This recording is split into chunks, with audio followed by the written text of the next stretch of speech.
The soft glow of the streetlights barely lit the narrow alley as I parked my car, a nondescript model I'd rented for the evening. I checked my watch, 11:47 p.m. Angela should have been home 2 hours ago. She said she'd been working late a lot these days, paperwork and end-of-quarter summaries at the bank she claimed. But the whisper of intuition that had been nagging at me refused to be silenced tonight. Pulling the collar of my jacket higher against the chill of the October night, I walked towards the towering silhouette of the Royal Flush Casino, its neon signs flickering like the pulsating heart of our city's nightlife. Angela had developed a fondness for gambling, one that had grown insidiously between us, straining our finances and our marriage to their breaking points.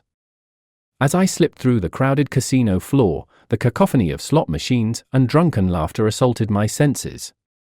I wasn't here to gamble, I was here to confirm my suspicions. Last week's bank statement had revealed withdrawals large enough to finance a small coup d'etat, all frittered away on blackjack tables and roulette wheels. Navigating through the haze of smoke and dim lights, I found her. There she was, not hunched over a card table as I expected, but laughing softly at something the man next to her said. A man who was decidedly not a pit boss or a dealer, but someone whose face I recognized all too well, Mark Duval, the bank director. Their intimacy wasn't just familiar, it was explicit. His hand rested a little too low on her back, his smile a little too indulgent.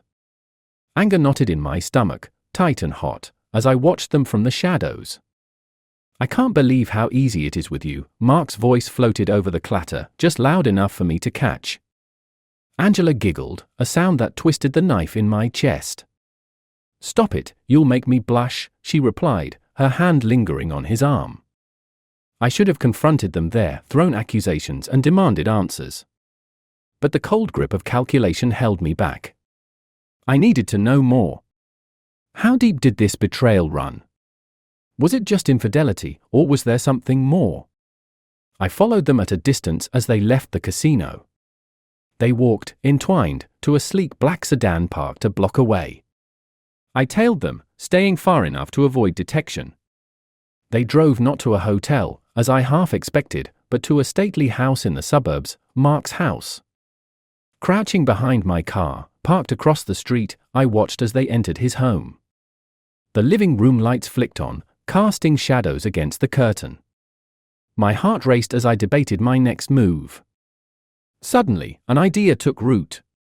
I couldn't confront them, not yet. I needed proof, irrefutable evidence of their betrayal. My phone was in my hand before I thought it through, and I began to record everything. Hours seemed to pass as I waited, watched, and recorded.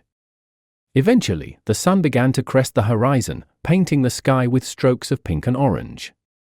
Only then did I allow myself to move, my body stiff from the cold and tension. Driving back to our empty house, the silence was suffocating. Angela's deceit lay between us like an insurmountable wall. My mind raced through the possibilities. Divorce? Revenge? Both seemed like plausible paths. But first, I needed to confront her, to watch her face as she realized that her secret was out. The plan formed slowly, as if each thought was a piece of a jigsaw puzzle. By the time I turned into our driveway, it was complete. Angela would pay for her betrayal, and so would Mark. They thought they had played their cards right, but I was about to shuffle the deck and deal a hand they'd never forget. As I sit across from my old friend, Mike, in the cramped booth of our local diner, the smell of coffee is a sharp contrast to the bitterness welling up inside me. Mike was always the one I turned to in times of crisis. His knack for cutting through nonsense was what I needed now more than ever. I slide the envelope across the table to him, the photos and videos contained within feeling like the heaviest thing I'd ever had to move. His eyebrows knit together as he takes in the content silently. So, this is what you've been dealing with? Mike finally looks up, his voice a mix of anger and concern. Yeah. And I'm not just going to roll over. I need to expose them, both of them, I reply, my knuckles whitening around my cup. Mike nods slowly, tapping a finger against his lips as he thinks. We need more than just these pictures. You got financials? Anything that shows this wasn't just personal, but that he was using his position at the bank to cover for her?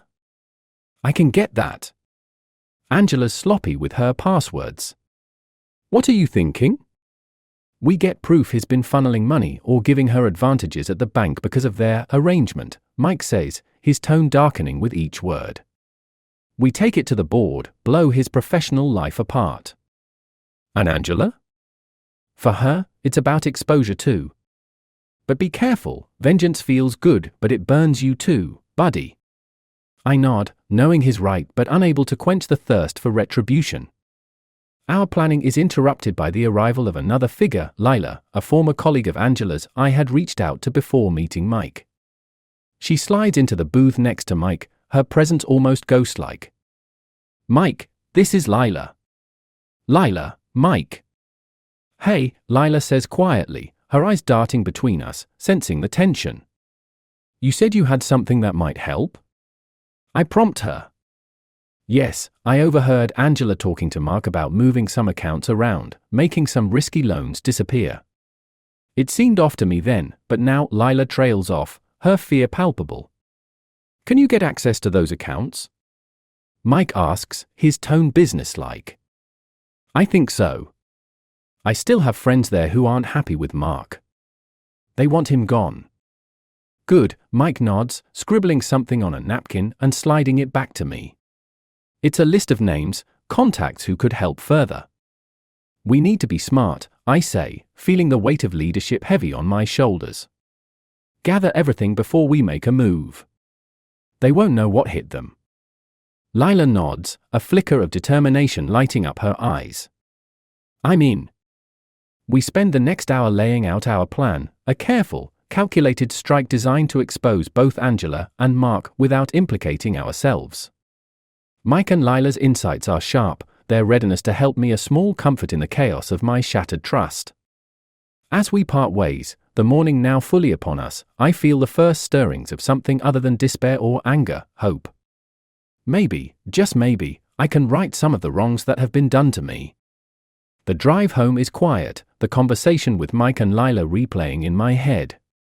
I'm no longer just a betrayed husband, I'm a man on a mission. Angela and Mark's reckoning was coming, and I was the architect of their downfall. As the first rays of sunlight peek through the clouds, I'm ready to fight back. The tension in the air is palpable as I walk into the bank, the marble floors and high ceilings doing nothing to quell the storm brewing inside me. I know Angela is upstairs in her office, oblivious to the impending confrontation. My fingers twitch at my side, holding onto the envelope of evidence like a lifeline. As I approach the reception, the clerk, a young woman with a polite smile, greets me. How can I help you today, sir? I need to speak with Angela Monroe. It's urgent, I state firmly, my voice betraying none of the turmoil within. Of course, let me check if she's available. She taps at her keyboard, pausing as she reads the screen. You can go up, Mr. Thompson. Room 204. Nodding, I stride towards the elevator, each step heavier than the last. Reaching the second floor, I navigate the carpeted hallway until I stand before Angela's office door. Taking a deep breath, I knock sharply. The door swings open and Angela stands there, surprise etching her features. James! What are you? We need to talk, I interrupt, pushing past her into the room. The door clicks shut behind me, sealing off any escape. Angela's office is a stark contrast to the chaos she's caused, neatly organized, with awards and commendations lining the shelves. She turns to face me, her expression shifting to concern. James, what's wrong? I slam the envelope down on her desk. You tell me. She opens the envelope, her hands trembling as she sifts through the photos and documents. I watch the color drain from her face. James, I can explain. Save it. I snap, my anger peaking. I trusted you, Angela. And all this time, you've been lying to me, to everyone. With him. My voice grows louder, the accusation hanging heavy between us. Angela sinks into her chair, her posture deflated. It's not what you think. It started as a way to clear the debts, but it got out of hand. By sleeping with the bank director? By becoming his, what, Angela? His porn? The bitterness in my voice surprises even me. She looks up, tears in her eyes. I'm so sorry, James. I never wanted to hurt you. It's too late for sorry. It's all coming out. Everyone will know what you and Mark have done, I declare, the resolve in my voice like steel. Suddenly, the office door bursts open and Mark Duval himself stands there, his face a mask of shock and anger. What the hell is going on here? I face him squarely, the final pieces falling into place. You're done, Mark. I've got enough to take you down. To take both of you down. Mark's face hardens, and he steps towards me. You think you can threaten me in my own bank? You have no idea what you're messing with. But I'm not backing down. I think I do. And it's all here. I tap the envelope. Embezzlement, fraud, abuse of power. You think the board will turn a blind eye to this? Mark's defiance wavers, the threat sinking in. Angela stands, her voice barely a whisper. Mark, please, don't make this worse. I know I have them cornered. This is your only chance to make things right. Confess, resign, and maybe you can salvage a shred of your dignity. Mark looks between me and Angela, the weight of his choices etching lines into his face. After a tense moment, he nods slowly. I'll resign. But this isn't over, James. I nod, knowing this is only the beginning of their consequences. It's over for me. I'm done with both of you. Turning on my heel, I leave the office, the sound of Angela's sobs fading behind me. This isn't a victory, not really. But it's a start, a way to reclaim the pieces of my life she shattered. As I walk out of the bank, I feel a weight lift off my shoulders. The fight has just begun, but I'm ready for whatever comes next. The cool breeze of the early evening brushes against my face as I sit in a quiet corner of the city park, the rustle of leaves and distant laughter a stark contrast to the turmoil that has unfolded over the past weeks. The envelope containing the final proof of Angela and Mark's deceit rests on the bench beside me, a tangible symbol of the endgame of my marriage and my quest for truth. I hear footsteps approaching and look up to see Detective Harris, the officer I had contacted to ensure legal oversight as I exposed Angela and Mark.